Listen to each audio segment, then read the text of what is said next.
Hello, everybody. Welcome to Broadway.com's Live at 5. It is Thursday, April 18th. I'm Beth Stevens. And I'm Ryan Lee Gilbert. And we are here with Ms. Caitlin Moynihan. Hello. And her jazz hands. That's Always. right. And we have a very special guest today. We do. From Burn This, David Furr is here to talk with Beth about that revival. Can't so many exciting things. Wait, because I loved it. But first, our top 5.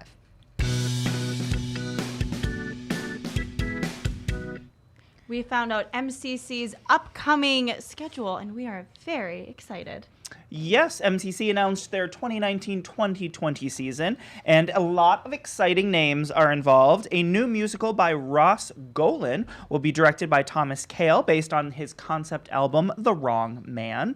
Golan, yeah, right? Golan has written hit songs for Ariana Grande, Justin Bieber, Maroon 5, Charlie Puth, many famous artists. Wow. And so The Wrong Guy is a concept album that inspired this musical, as well as an animated concept film, I believe. Animated concept right? film. He's just soup's talented. Creativity is fascinating. That album will be released this year, and the Wrong Man musical will premiere on September 18th, 2019, and will open on October 7th. What's it about? Here's what it's about. It's called The Wrong Man. It's called The Wrong Man. It's about a man who is just scraping by, and then he is accused of murder in Reno, Nevada. Isn't that the way it goes? Isn't that the way it goes? There are some really interesting things also happening at MCC. I can't go into all of them right now, but here, Seared by Pulitzer finalist playwright Teresa Rebeck. We love a new Teresa Rebeck play. We do. Directed by Moritz von Stulpnagel. Good job. Thank you very much. All the Natalie Portmans. I mean, if that title doesn't Great intrigue title. you, I don't know what will. True. All of them. Right? Written by C.A. Johnson and going to be directed by Kate Whoriskey.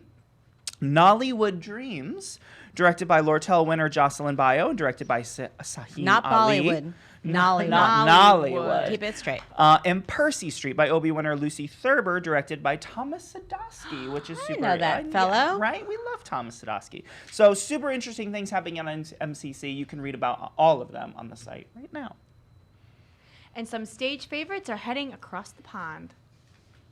Well, when we say across the pond, we mean London Yes, town. it's And we're bigger than a talking pond. about Andy Mantis, Declan Bennett, and more are going to appear in the European premiere because, the UK is part of Yeah, Europe for big now. European For premieres now, this week. The View Upstairs. I loved that show. This is at a little Soho theater. This isn't even West End. This is its own thing. John O'Boyle will direct, and Fabian Aloise will choreograph the new production. This is written by Max Vernon. Yes. It was off Broadway here. Based on a real story. Yes. Sad, but very fascinating. Also, Victoria Hamilton Barrett will be in it, and Cedric Neal. Awesome. Excited. And this Tony nominee is having some exciting upcoming concerts. Tony winner, Cady Huffman. Did you say nominee? How dare you? She's a winner. I'm sorry. I got it messed up in my She's brain. got one. Tony winner Cady Huffman is Sorry. debuting her new show, Miss Peggy Lee in Her Own Words I and love it. Music, at Green Room 42. Very exciting. There are going to be 2 performances of this. You have 2 opportunities to see this on Monday, June 10th and Wednesday, June 12th. That's it. So get your tickets. That's Go it. see it. Tickets are on sale right now. Here's a little description. Cady Huffman and Will Nunziata will bring to life Lee's extraordinary journey from her humble beginnings as Norma Dolores Eggstrom to becoming one of the biggest stars in the music world, backed by a swinging 4-piece band led by musical director Eugene Gwoditz. Very exciting. Sounds Love good. Cady Huffman. We do. And sharing is caring when it comes to our newest episode of Show People. It sort of feels like Share Week, but It doesn't does. every week feel like Share Week? Yeah. It does, It and does. I'm okay with that. In fact, I'm terrific with that. We're talking about Stephanie J. Block. She was on Show People with Paul Wontorek, and she talked about her new F-it attitude. Thank you, That's Cher right. has Her helped her with that. BCE. Her BCE. Big share energy. Big That's right. share energy. And we all need a little bit of that, like We do. every morning. Yeah. And many more things. And she talked about their deep talk. Cher and Yes. SJB Yeah, which sat was down. fascinating. Yeah, and they hashed it out before they got started. And it's pretty awesome stuff. Plus, she's the best. Love her. So check it out. And it's opening night for the Clintons. That's right. Hillary and Clinton Lucas Nath's play is opening on Broadway tonight at the Golden Theater. It began previews on March 16th. It also stars Peter Francis James and Zach Orth. It is directed by Joe Mantello. You couldn't ask for a better team of A-listers right there. Go check out Laurie Metcalf and John Lithgow in Hillary and Clinton. Some other exciting things on the site right now. A new episode of What's the Dill? Backstage at To Kill a Mockingbird. Gideon Glick sits down with Jeff Daniels and asks fascinating. him, what's the deal with living in Michigan, Absolutely. among other things. Among other things. He also talks about Dumb and Dumber and how that changed his career. What's the It's deal with fascinating Dumb and stuff. Dumber? Yeah. That's right. Another episode or edition of Citizens of Mockingbird, this time with Dakin Matthews, who plays Judge Taylor. Yep, so exciting. Hadestown opened last night, and we have arrivals, curtain call photos, portrait booth, red carpet challenge. All of that stuff is either up or about to go up. And Caitlin Moynihan, you talked with Audra McDonald and Michael Shannon today about Frankie and Johnny at the Claire de Lune. I did, and it was everything I could have ever hoped for. So yeah, check all that out. All of that, and I got to sit down with Lucas Nath, whose show opens tonight, so check that out in just a few also on Gavin Broadway.com. Crill's birthday. Happy so birthday, happy birthday. All right, listen, we could go on. Yeah, but it's time for David. David Furr is here. Yeah. Yes. So thank you, Ryan. I'm the scoop. Caitlin, will you tell us a little bit about our guest? Gladly. Yes, we have David Furr in the studio with us today. He's currently appearing alongside Kerry Russell, Adam Driver, and Brandon Uranowitz in Burn This on the Broadway. He earned a Tony nomination for Noises Off, and his other credits include King Lear, The Importance of Being Earnest, Who's Afraid of Virginia Woolf, and more things. You may know him from being on screen in The Man in the High Castle, Bull, All My Children. He's done a lot. This guy's done a whole lot of stuff. Follow Burn This B-Way on social media to stay up to date on all things the show. And please leave all of your questions in the comments below. Please welcome David and Beth. Thank you, Caitlin. Hi. Hello, All My Children star David I know, that Furr. was a deep cut. Deep dive, deep cut. Really? She Like- does Deep her cut. research. No kidding. does You her went research. way to the bottom of IMDb there. But we're going to talk about Burn This. good, not All My love Children, it. good. Let's just move on, shall we? Let's just put her. I Let's like let her to be rest. thorough. Let's not I like to embarrass be her too much. thorough. She's very thorough. I love this production so much. I'm so glad. This is one of those plays that when it was published, people carried it around. It had Joan Allen and John Malkovich on the cover, and remember. people who are old enough to remember, I know that you're not, Caitlin, and other people, but it was one of those plays that really touched people. Why do you think that is? Well, I think some of it's the relationships that are just on stage. The three of us that start the show, Brandon Uranowitz and Kerry Russell. Kerry Russell and myself. Often I get people saying, "I just wanted to be up there with you all," and I think it's a chosen family that a lot of people can relate to. In New York, we don't have, a lot of us don't have our families here nearby, so we have our chosen families of friends that mean so much to us, and that's very much what this play is about. And so I think people recognize that.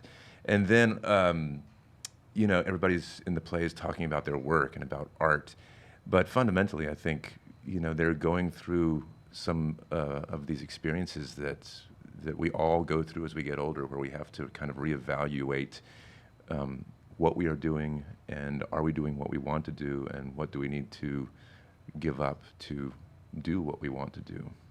That all sounds very deep, but it's also a very funny play. It is. We are getting more laughs than many outright comedies that I have been in. So not Noises Off, so just hold on. Not Noises Off. That one accepted. It's just such a rich play with, it's alternatively electrifying and hilarious and moving and shocking. So it's this amazingly rich experience, but we have been really pleasantly surprised at the amount of joy and laughter that the audiences seem to be having. Tell me how you relate personally to Burton, because of the characters, Burton is sort of the odd man out in many ways. Mm-hmm. Well, not that you're the odd man. I'm not trying to say you would relate to that. Most of them are a little bit outside the norm in some way or another, and Burton comes from a wealthy family. He's already a successful artist in that he's a successful screenwriter of mostly science fiction. And, except for this recent loss of Robbie, of a mutual friend. he's had a really great life. and things are pretty much seemingly going great for him. He's got a little bit of an artistic struggle that he's going through in terms of trying to write something deep and authentic and trying to access that and trying to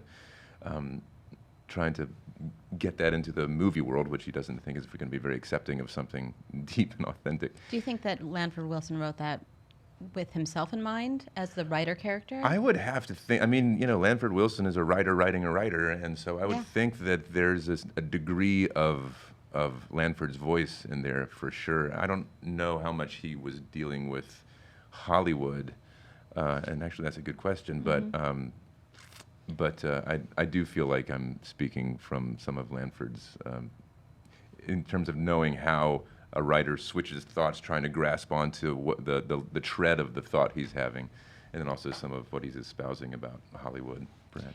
One of the things I love about this play is that there are lots of shades of gray in it, and you can, for all the characters, and for Burton, he's a rich and privileged guy, but he's not a schmuck.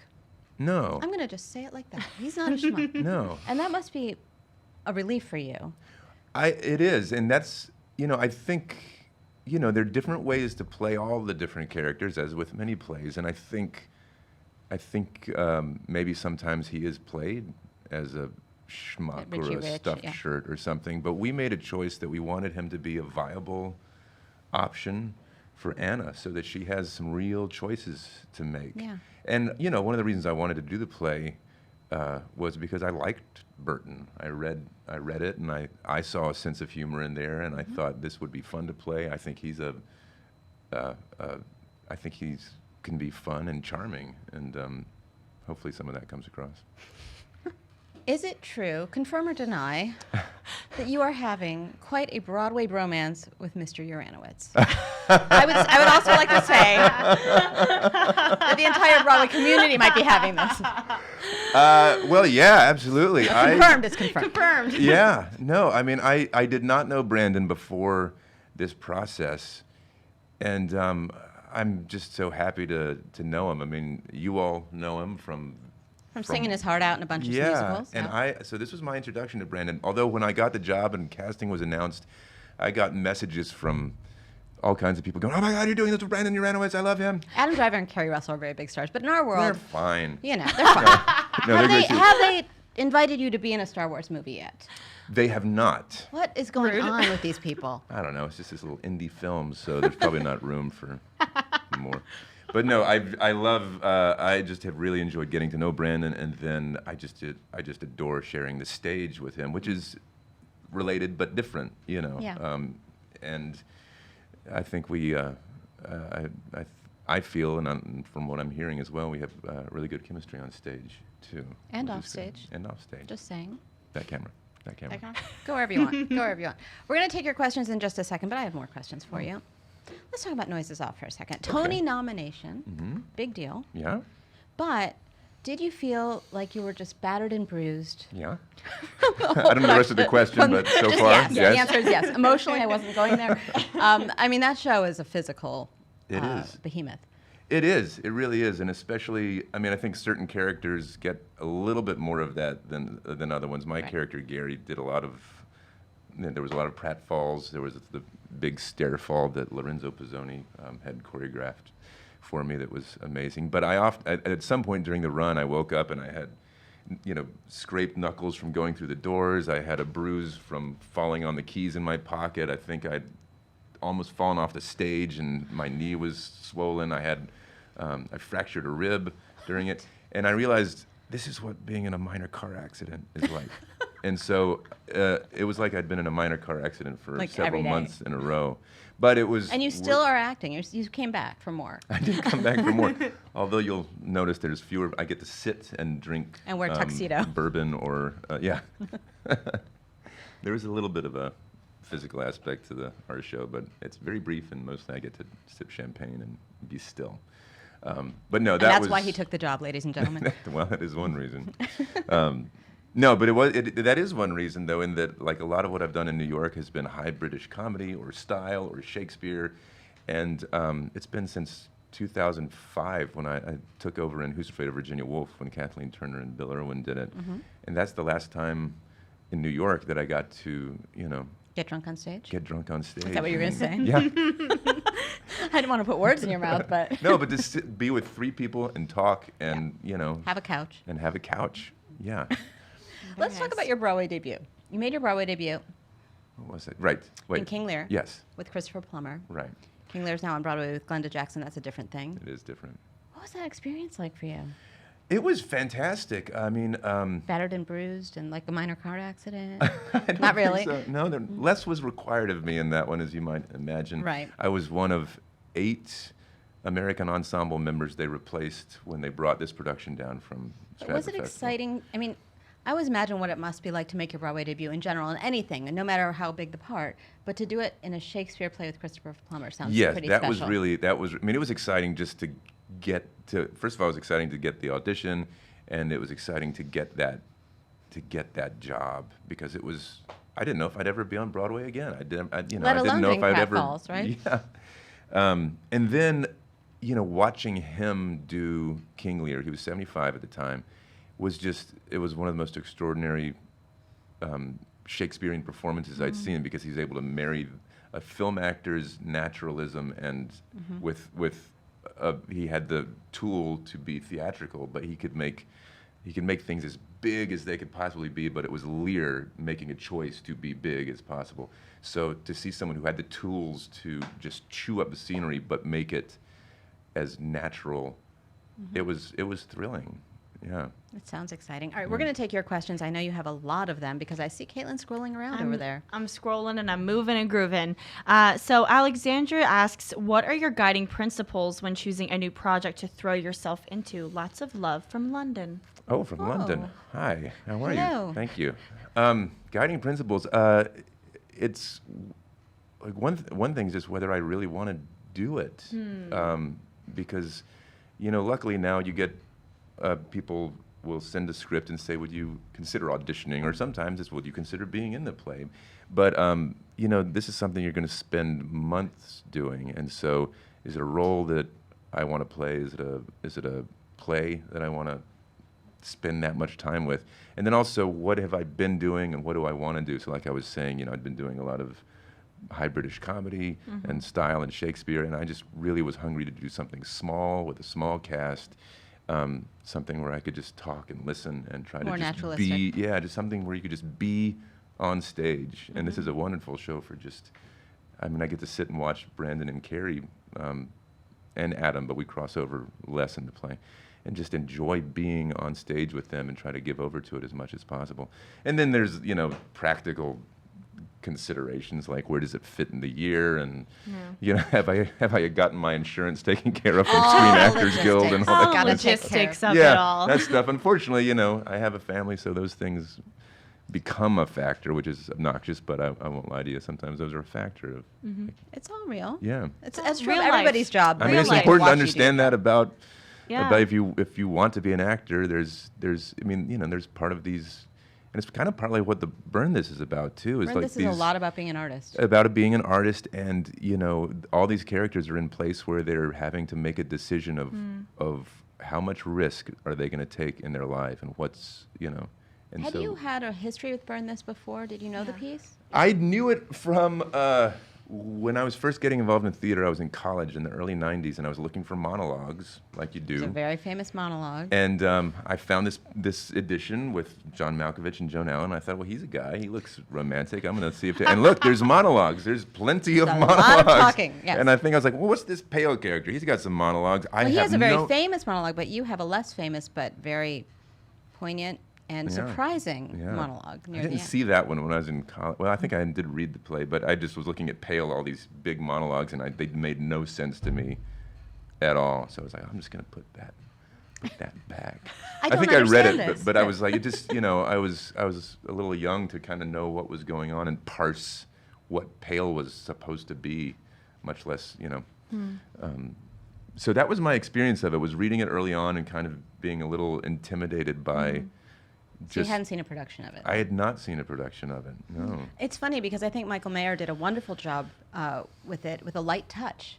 I think there are probably many bad productions of Burn This out there. I'm not blaming anyone. I'm not pointing any fingers, but have a it suspicion, takes too. it takes some really sensitive direction, I think. And I think Adam was born to, I mean, he's born to play a lot of things, but the match of Adam in this role is seamless, and it's just amazing. And I think the pale character is, I think people can get in their head about that and try to make it really like Right, because John Malkovich is so closely associated with it. I'm sure there were a lot of people just doing their version of what they thought that was. right, And this or is something, very different. or just saying it's got to be kind of odd or something. And Adam. I love when you do that with your body. Yeah. Go ahead.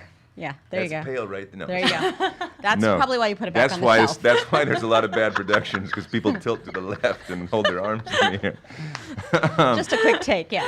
But Adam, he doesn't seem beholden to anything except what he has found and what he wants to do, and it's just It's astonishing. It's yeah, wonderful. I think it's rare. Caitlin, I know there are more. I didn't even Yeah, like let you ask more than it's one question. okay. It's all right. So this one will actually be our last one. I know the timer's, but so Sammy wants to know was there a specific part in school or in your life that you're like, okay, yes, I'm going to be an actor. This is what I want to do. Oh yeah, give Was us there the a very origin specific- story.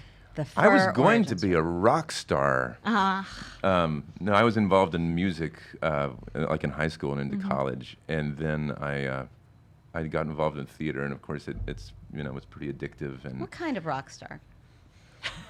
not a good one. But give me an Really. idea. Are we talking Bruce Springsteen? What are we talking about?